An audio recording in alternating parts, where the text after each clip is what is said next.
Good morning, students. So previously we have done the kingdom Monera.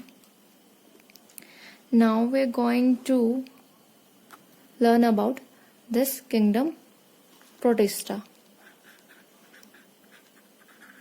Kingdom Protista.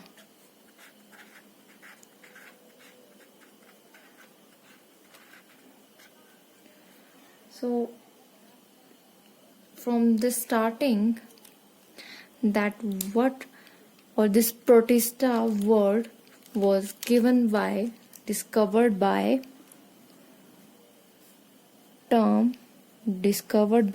Ernst Haeckel.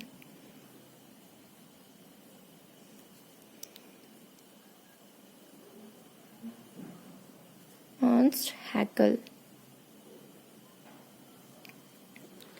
So the Protista are the connecting link between the kingdom Monera and the most complex kingdom fungi.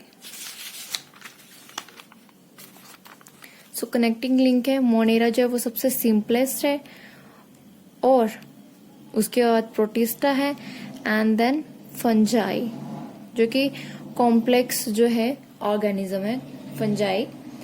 Then next about the characteristics, they are the unicellular, some multicellular eukaryotic organisms. Protista जो है कुछ unicellular है, कुछ multicellular है, and they all are eukaryotic organism. It forms a link between plants, animals and fungi. I told you earlier. And habitat, aquatic. Their habitat is aquatic. They are present in the soil or in areas with moisture. So ये moisture में present है, moisture में mostly present रहते हैं, aquatic conditions में present रहते हैं, and their mode of nutrition is holotropic. Holotropic means whole organism. They engulf the whole organism. And saprotrophic means on that decaying food matter, organic matter. Parasitic means they live in or on the host. And symbionts. Symbionts means parasite means ये अपने host की body से जो है वो food लेंगे, food का intake करेंगे. And next one symbionts. Symbionts means sym means together. This means together and bio means life. So ये किसी के साथ कनेक्ट होकर रहते, किसी के साथ जो है वो रहते हैं. Next one is reproduction. They are mostly asexual, rarely sexual methods of reproduction. Mostly जो है asexual reproduction जो है इनमें रहती है और sexual method जो है वो काफी rare है. About the locomotion, few forms are non-motile, cilia, flagella and pseudopodia. Locomote जो है वो सीलिया के थ्रू करते हैं, फ्लैजेला के थ्रू करते हैं और सूडोपोडिया के थ्रू करते हैं. एंड सो नॉर्मोटाइल भी है कुछ, मतलब जो कुछ मूवमेंट ही नहीं करते. और सीलिया में क्या है, सीलिया जो है वो स्मॉल स्ट्रक्चर जो है वो प्रेजेंट रहते हैं. फॉर एग्जांपल दिस, मैंने आपको पहले भी बताया था कि जो माइन्यूट है, ओके. और जो फ्लैजेला है they are very long structure and they are few in numbers as compared to comparison to the cilia. So how they can help in this movement? So if you see in the boat, ये कोई भी boat है और यहाँ पर जो है movement जो है वो पानी की इस तरह से हो रही है, इस तरह से जो धक्का लगा रहे हैं पानी को, तो यहाँ पर जब वो फोर्सफुली यहाँ पर जो है पानी को जो फोर्सफुली पीछे की तरफ धकेलते हैं, then the boat will move forward. यहाँ पर जो है बोट जो है वो आगे की तरफ मूव करेगी. So this one is related to the cilia. तो सीलिया जो है वो बीट करते हैं, पीछे की तरफ धकेलते हैं और ऑर्गेनिज्म जो है वो फॉरवर्ड की डायरेक्शन में जाएगी. So this one is about cilia. और जो सीलिया का एग्जाम्पल है वो रहेगा पैरामीशियम. जो सीलिया है वो पैरामीशियम में प्रेजेंट है. प्रोटिस्टा, ठीक है. प्रोटिस्टा का एग्जाम्पल पैरामीशियम है विच हैज सीलिया. फ्लैजेला जो है वो यूग्लिना में प्रेजेंट है. ये इंपॉर्टेंट क्वेश्चन है कि किस प्रोटिस्ट में सिलिया प्रेजेंट होते हैं और किस में जो है वो फ्लैजेला प्रेजेंट है। और सूडोपोडिया जो है वो वैसे कम पूछा जाता है, बट फिर भी मैं आपको एग्जांपल लिखा देती हूँ इसका। That is एक्टिनोफायरस।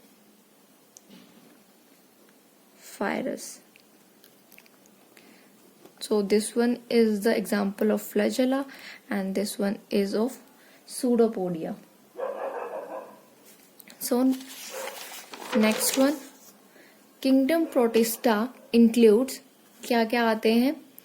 Chrysophytes, euglenoids, slime molds, dinoflagellates and protozoans. So turn by turn जो है इनकी बात करेंगे। क्राइसोफाइट्स जो है वो कुछ स्टार शेप्ड होते हैं।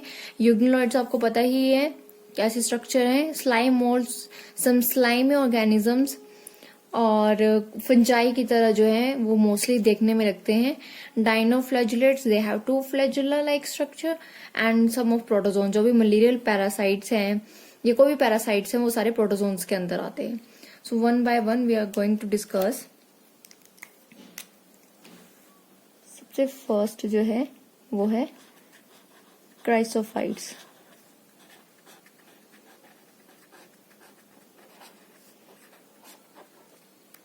So their journal characters,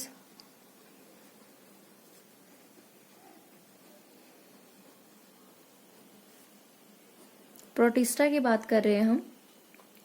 so the chrysophytes are free floating, पानी में ऊपर फ्लोट कर रहे होते हैं, या तो ये बॉटम में प्रेजेंट होंगे। They are bottom dwellers. या तो फ्री फ्लोटिंग है या तो फिर ये बॉटम में आपको देखने को मिलते हैं। नेक्स्ट थिंग इज दैट अगर ये बॉटम ड्वेलर्स हैं तो इनकी वॉल में फिस्ट्यूल्स प्रेजेंट है। बहुत ही इंपॉर्टेंट टर्म मैं आपको समझाने जा रही हूँ। फिस्ट्यूल्स जो हैं इनमें प्रेजेंट है और जो ये फिस्ट्यूल्स इनकी वॉल्स में उसमें सिलिका होता है, उसमें सिलिका होता है। एंड दिस सिलिका यहां पर लिखती हूं, ठीक है। फिस्ट्यूल्स प्रेजेंट है और उस फिस्ट्यूल्स में सिलिका प्रेजेंट है। तो सिलिका क्या करती है, इनको सिंक कर देती है टू द बॉटम। ये जो क्राइसोफाइट्स है इनकी वजह से ये बॉटम में जो है वो चले जाते हैं, सिंक हो जाते हैं। And then they are called diatomaceous अर्थ।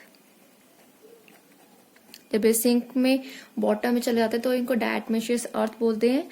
और इनके ऊपर इतना प्रेशर आता है, वाटर का प्रेशर आ जाएगा, एयर का प्रेशर आ जाएगा और इस सिलिका का प्रेशर आ जाएगा। ये भी सिलिका जो है वो फोर्स लगा रही है नीचे की तरफ, इतनी फोर्स जो है वो नीचे की तरफ आ रही है।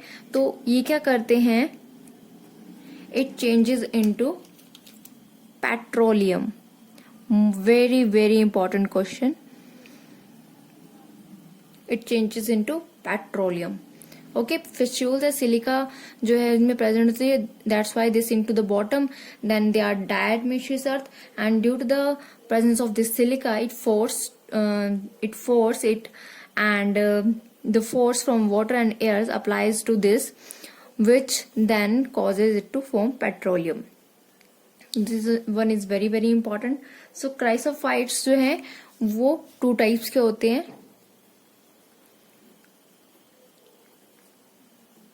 कुछ की शेप्स जो है वो इस तरह की होगी जिसको हम पेन्नेट बोलते हैं, और कुछ की शेप जो है वो सर्कुलर होती है विच is called centric. Okay, so they include diatoms and dasmids called golden algae.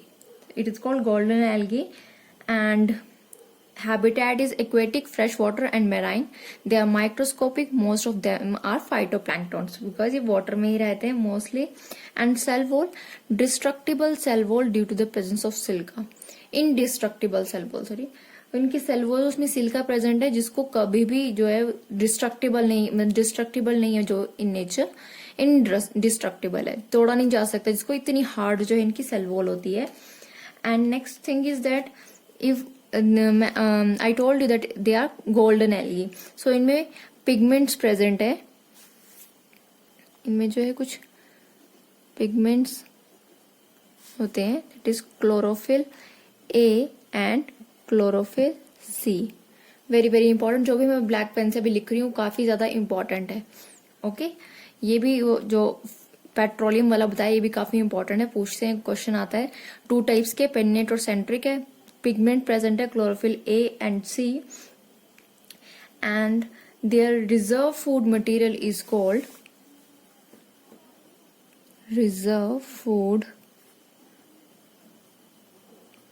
Called volutin granule. Okay important है ये भी. रिजर्व फूड जो है वो वोल्यूटिन ग्रैन्यूल है. सो इसका एग्जाम्पल एक अगर मैं बता दूं आपको जो कि मोस्टली आता है एग्जाम में, दैट इज नेरिकुला. इंपॉर्टेंट है. So this one is about chrysophytes. Now moving to the next, that is about the dinoflagellates.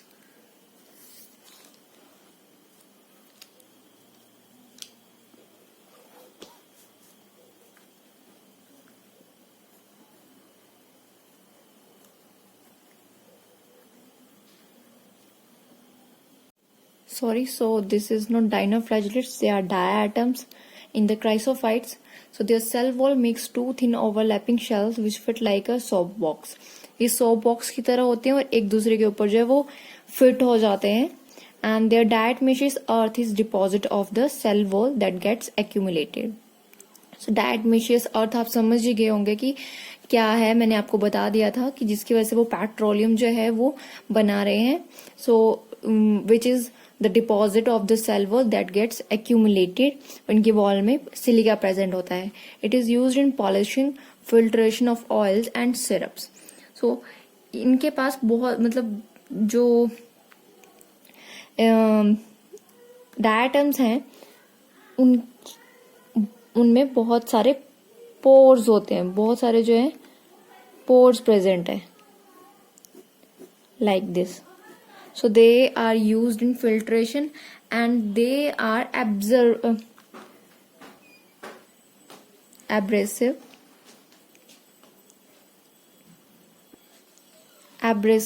agent.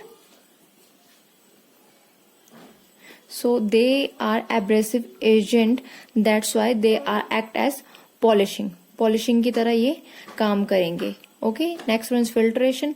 तो फिल्ट्रेशन जो है वो because of presence of this pores. And diatoms are the chief producer in the ocean. Okay they are the chief producers in the oceans.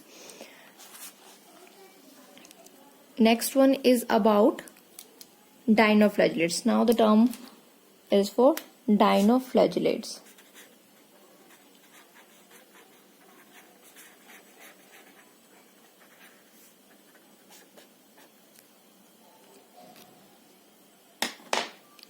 Producers हैं ये जो diatoms हैं, क्योंकि अपना जो फूड है वो खुद बनाते हैं, ऑटोट्रॉफ्स हैं, that's why they are producers in the oceans. और मोस्टली जो फाइटोप्लैंक्टन होते हैं, that's why they are producers. Next one we are talking about dinoflagellates. Their habitat mostly marine and photosynthetic. Marine है, फोटोसिंथेटिक है. And they appear yellow, green, brown, blue और red based on the main pigments in the cell. बहुत सारे pigments जो हैं वो dinoflagellates में present है, लाइक क्लोरोफिल A, B ये प्रेजेंट है. ये क्वेश्चन आपको आ ही सकता है कि जो कलर्ड पिगमेंट है वो डायनोफ्लैजेलेट्स में कौन से हैं, क्राइसोफाइट्स में कौन से हैं, या अदर जो भी प्रोटिस्टा होंगे उसमें कौन से हैं. So the cell wall has a stiff cellulose plates on the outer surface. बहुत स्टिफ सेल्यूलोज प्लेट्स प्रेजेंट होती है आउटर सरफेस पे. And they have 2 flagella. One lies longitudinally and other transverse in a furrow between wall plates. मैंने आपको पहले ही जब मैं 5 kingdom system of classification पढ़ा रही थी तभी मैंने बताया था कि इनमें जो है वो 2 फ्लैजेला प्रेजेंट होते हैं. like this one. This one is the upper body, and this one is about lower body.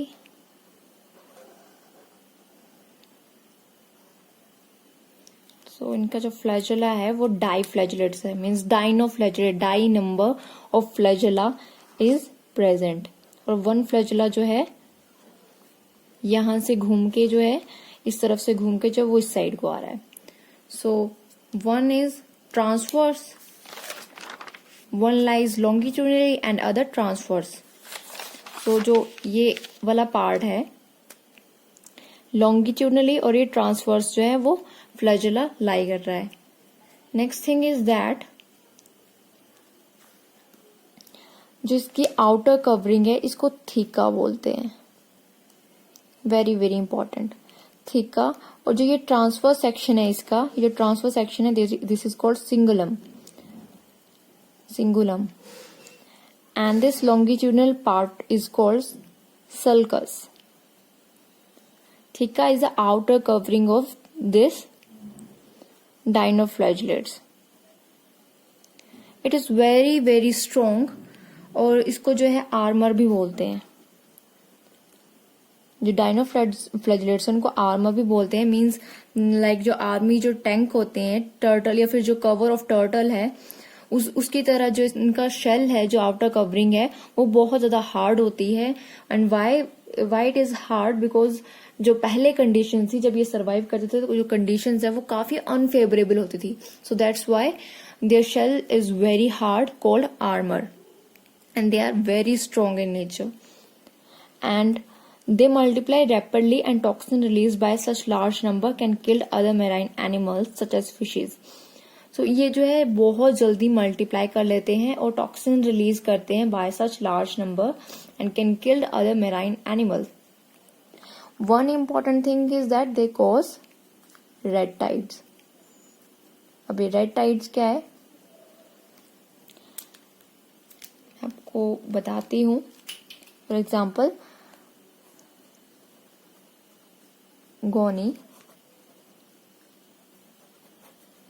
गोनियोलक्स और डाइनोफ्लैजेलेट एग्जाम्पल है डाइनोफ्लैजेलेट का.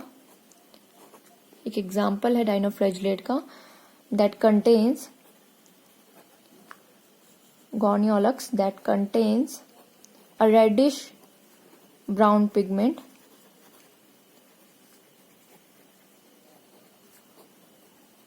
and is responsible for occasional red tides.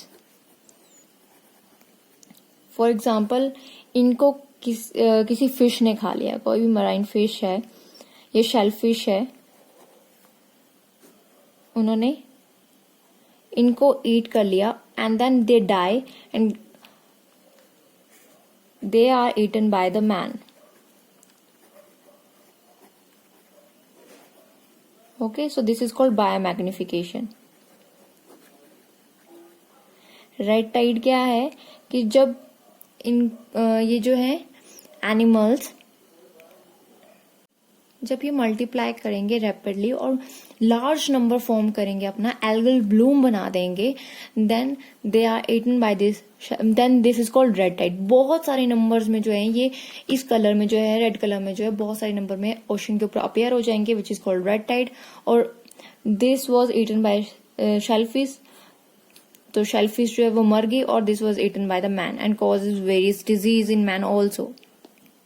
So this one is about dinoflagellates. Now we are going to move to the next, that is euglena or euglenoids.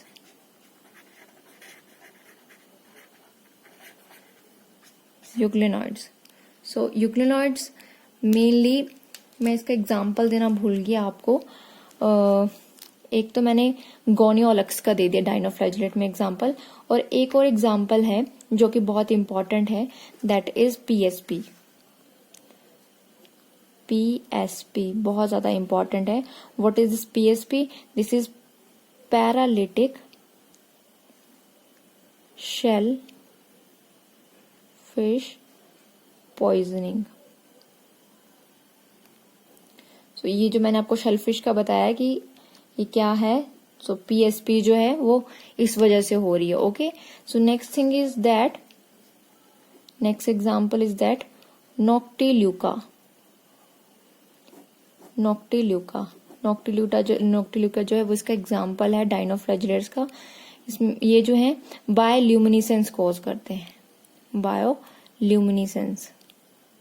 I think this is not visible to you, but this cause bioluminescence means कि जो आप रात को देखते हो ना, बहुत सारे, अगर आप एकदम से मतलब लाइट्स में जो है कोई वो देखते हो, जैसे मूवीज में देखा होगा आपने, एक था विलेन मूवी में, सो उसमें बहुत सारे जो है नॉक्टिल्यूका जो है डायनोफ्लैजिलेट्स वो अपेयर हुए थे, ठीक है, वो जो कि लाइट एमिट करते हैं, बायोल्यूमिनेसेंस है। So this is noctiluca. Next one is about euglenoids. So their habitats mainly freshwater organism found in the stagnant water, connecting link between plants and animals. Plants और एनिमल्स के बीच में connective link है, क्यों? क्योंकि plants की तरह इनमें जो है वो ऑटोट्रॉफ्स हैं ये, ओके, लाइक प्लांट्स, और एनिमल्स की तरह मूवमेंट भी करते हैं ये। So next one, cell wall. Like cell wall have a protein-rich layer called pellicle, gives flexibility. Cell wall present नहीं है, एक pellicle present है, and they have two flagella, a short, a long one, and their mode of nutrition is mixotrophs. Mixotrophs means when the sun is present, they make their own food called autotrophs, and when the sun is absent, sun is not here, so then they will act as a heterotrophs. अगर मैं यहाँ पर draw करूँ Euglena का structure,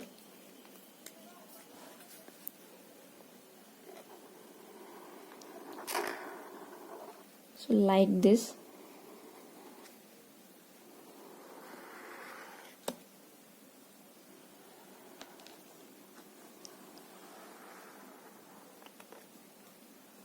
this shape of their body and flagella arising from true basal body. ये eukaryotic organism है, तो इनमें माइटोकॉन्ड्रिया प्रेजेंट होगा, गोल्जी बॉडीज भी प्रेजेंट होगी, like this one is Golgi bodies, mitochondria is present, this one is mitochondria, let me write side by side, this one is flagellum,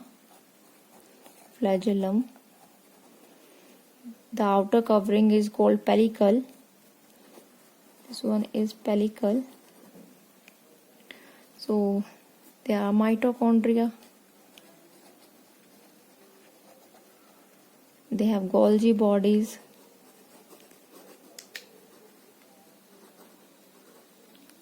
photoreceptor or eye spot is present, let me write here eye spot, pigments present हैं इसके पास, okay, pigments present हैं, pigment granule. इनका जो reserve food material है, this one is reserve food material, and one other thing, nucleus is present. So this reserve food material, which is called paramylum bodies, very very important, paramylum bodies. Okay, जो photo pigment है, pigment granules है, उसमें chlorophyll A और be present है. Pellicle जो है इनकी outer covering है, और this one is considered as mouth, और जिसको हम साइटोसोम बोलते हैं. Cytosome is the mouth, act as a mouth. इनके अंदर पिगमेंट शील्ड्स होती हैं, ये पिगमेंट शील्ड्स हैं जो प्रोटेक्ट करती हैं. जब भी सन प्रेजेंट होगा तो कुछ पिगमेंट्स जो हैं वो उनको प्रोटेक्ट करती है सन के रे से. शील्ड, यहाँ पर शील्ड आएगा, pigment shield. So this one is about structure of Euglena.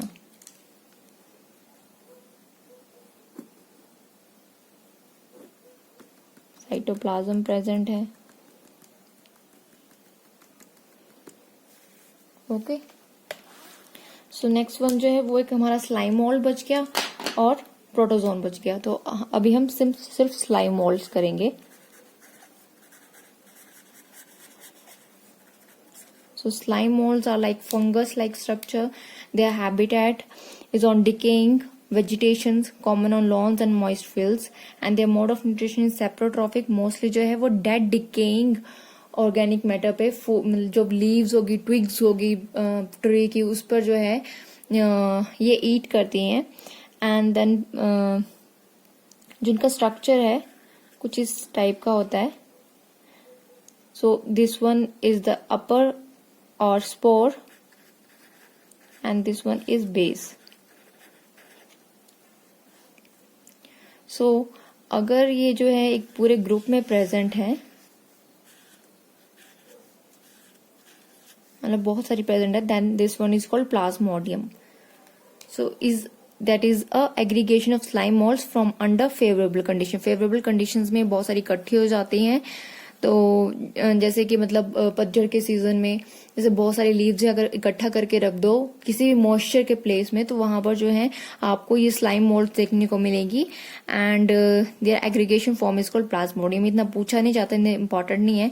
The other one is chrysophytes, dinoflagellates, euglenoids are important in this protista group, and protozoans are also important, which we are going to discuss tomorrow.